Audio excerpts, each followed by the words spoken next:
Thanks for tuning in. Today we're going to cover a nice bend and twist routine, really good for the whole spine. If you have any issues with mobility in the T-spine or stability in the lumbar region, then this is a great little routine for you to start working in daily. So we're going to start off just with a nice stationary position. Okay, we're going to basically hinge over, almost like you're going to swing a golf club, hands wherever's comfortable. And the idea here is that we totally dissociate the upper and lower half. So our legs are rooted into the floor, we're nice and strong and stable there. And what we're going to do is to really try and rotate your sternum as much as you can. I say sternum because it's kind of the center of our chest. We're trying to open that up as much as we can each way, really isolating the T-spine, so the thoracic region of the spine, basically the area that covers your rib cage. So you're going to do that for about 5 or 6 reps each direction, where it feels good, really challenging every millimeter that you can. And the next one, same position, get a little bit of a hinge here, brace the core, and this time we're just going to try and fight for a little bit of a pelvic tilt. So an anterior, posterior pelvic tilt, trying to get as much range of motion there as you can. And again, keep those legs rooted into the ground. Make sure that you're not using your torso for this motion.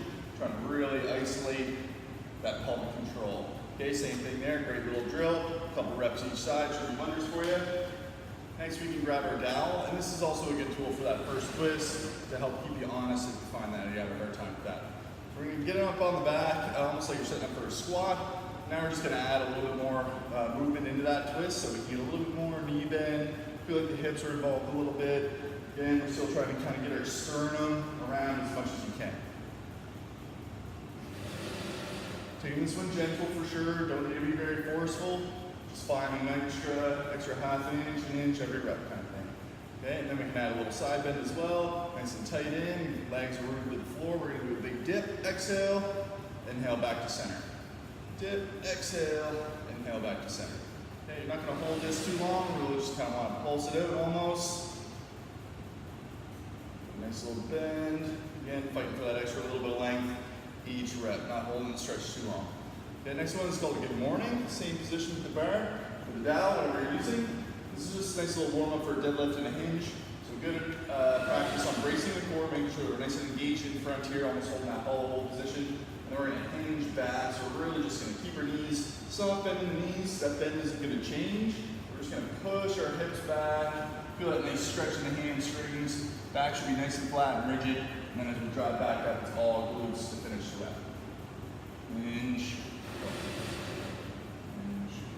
So you're going to feel this one a little bit more in the hamstrings. Just fine. That's what we're looking for. Okay. Do a little exercise for any pulling off the floor.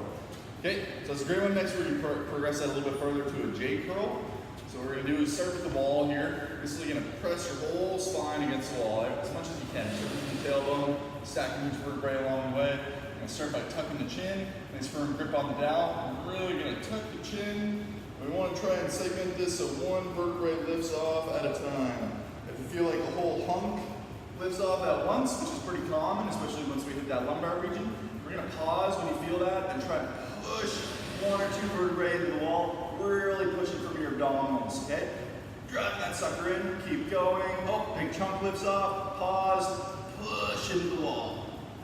Okay, we're gonna keep doing that all the way down until you can get right to the floor. Same process on the way up. We're gonna tuck the pelvis, really push the butt into the wall, and try and stack 1 vertebrae at a time, all the way up to the skull, okay? Do that from the side just so you can see a little bit. So same deal, we're nice and engaged, soft knees, tuck the chin, start to roll down, being really strict, try not to let any vertebrae kind of chunk together. All the way down, nice and slow and controlled, keeping that dowel against you the whole time, right to the floor, tucking the pelvis, stacking those vertebrae, 1 at a time, all the way up. Great little drill. Recommend 3, 4, 5 reps of that if needed. Try not to use weight to start just because it is a little bit aggressive if you don't have that control yet. Once it is there, then maybe you can increase the weight slightly. Okay, a couple other great little drills here. We can even just add like a nice little pelvic tilt or twist, on the spot. It's nice. Okay, a little salsa roll. We want to take it a step further, almost like you're hula hooping. And really good exercise. Just get a lot of movement in that area. So you can do that 4 or 5 each direction. Trying to, again, feel like your legs are nice and rooted to the floor. If you want to take it a step further, you can feel like your head is rooted as well. And really just trying to almost orbit around where your center axis would be.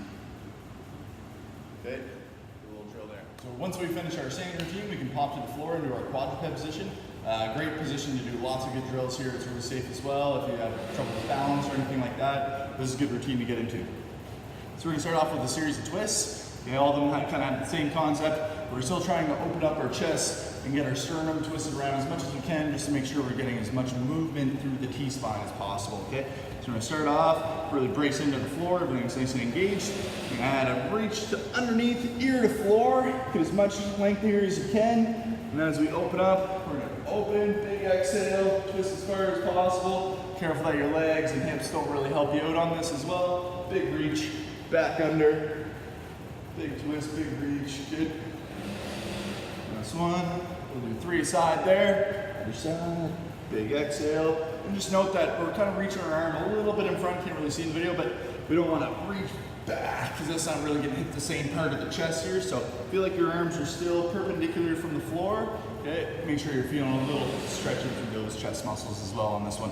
Okay, next progress it a little farther, we're going to drop to the forearm, chicken wing the other arm. Same thing, we're going to reach under as much as you can. Big exhale, big twist, big twist. So this just helps isolate things a little bit more challenging. Okay, big twist. 3 or 4 side there as well. And again, these drills are very safe. There's no external load acting upon you, so fighting for that extra millimeter is totally fine. You know, work to your own capabilities, of course. Last one, we're gonna chicken wing this arm behind you now. Same thing. You drop the chest arm, really open up as much as you can. You're gonna feel a good stretch in the back of the shoulder here as well. Another good drill there. So a couple aside. Cool, and that feels like it's spent. We can work on to our cat-cows. So this is a pretty common yoga staple. The thing that we need to note though is that we don't want to feel like we're just moving from the center of the spine, like someone's pulling on a string in the middle of your back. We want to feel like we're actually segmenting again like that J curl with the dowel, and we're working up one vertebrae at a time, really trying to feel the independence of those joints. Okay, so we're going to pop up, big stretch, and we're going to start out with the tailbone, curling that to the sky, and then trying to keep that wave going, one notch at a time, not letting the upper back round too early, right to the skull. And then same thing.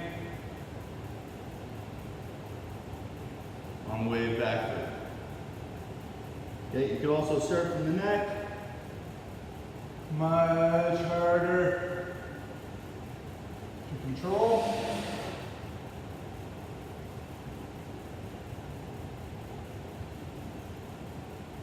So that's a great one to practice a lot. It's quite challenging to feel that control. Hopefully it was a pretty good demo for you.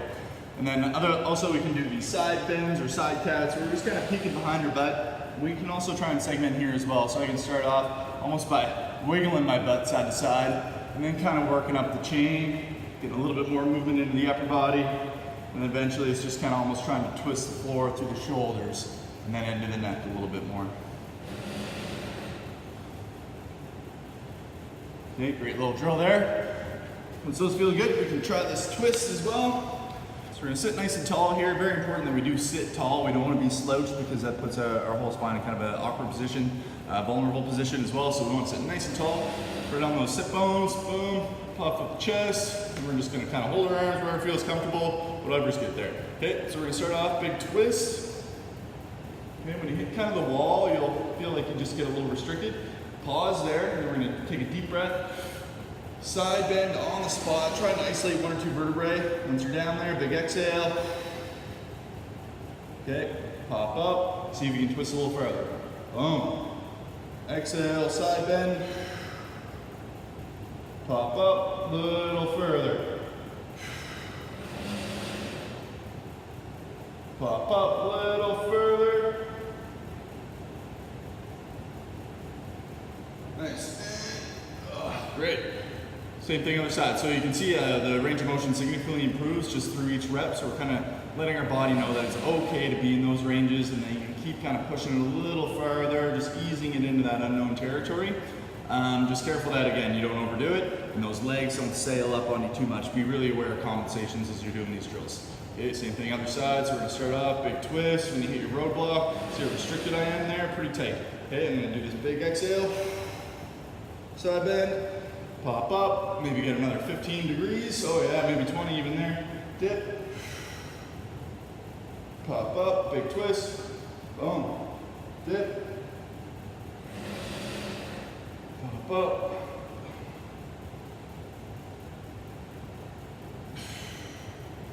Pop up. I'm almost full 90 degrees there. So again, great little drill. Just make sure you're under control on that one. Okay, next we'll flip over to the supine position on the floor. We'll just finish with this one as like a nice little tilt the pelvis again. So that's the whole idea, right? We're trying to create a lot of movement in each of the vertebrae, and that pelvis gets locked up a lot of time as we sit, as we drive, yada yada. So we need to make sure that we are creating some movement in those areas, in those small little connective tissues, right, all surrounding the pelvis. So this is a great little drill for that. We're gonna plant the hands down, be nice and bracing the core. Big inhale, gonna let you arch the back, okay? And as we exhale, we're gonna tuck that pelvis, really pull the rib cage down, like you're squeezing a 2x4 in between your rib cage and your pelvis. Core should be really strong, like you're about to take a punch, okay? And your butt is still on the floor, so we're not rounding all the way off. We're just gonna try and curl the pelvis as much as you can, pulling from both sides of the joint as well, okay? Arch back, nice little stretch there. If there's any pain, just to the threshold, not through it, okay? Curl back. Once we finish up all those mobilizing drills, we can finish with just a nice little static stretch. Okay, so we're gonna just kind of transition back and forth from a child's pose to a prone cobra. Okay, so both very common moves in any sort of yoga practice. So child's pose, we're gonna start, flats of the feet are together. We're gonna sink our hips back and we're really gonna drop our chest and our head through the floor with the arms be nice and long, okay? Just feel a nice little stretch there. We can also add a little bit of pelvic movement while we're down here. And it's kind of nice because your arm's long, it kind of takes the T-spine out of the equation and really lets you focus on that lower area of the back, okay? So good stretch there. And then when we transition to the cobra, we're pretty well just gonna crawl forward onto the arms, let the legs come together. And as we're doing this, we can do it basically, again, like a segmented type of concept. So we're gonna start off just by pushing really into that upper back. So bracing the core, pushing the belly to the floor, get a nice stretch through a couple vertebrae there, and relax. And then we're just gonna push up a little higher. Feel that stretch a little lower down the spine. Hold for a few, and relax. And you keep kind of going through that process until maybe you're all the way up here. If not, no problem. Whatever feels like an appropriate challenge for you. Just make sure there is no sharp pain anywhere, and it is just a nice static stretch. So you can do a little routine there. Shift back to the child's pose as a release. Shift back to the cobra until it feels like you've kind of maxed that stretch out for the day.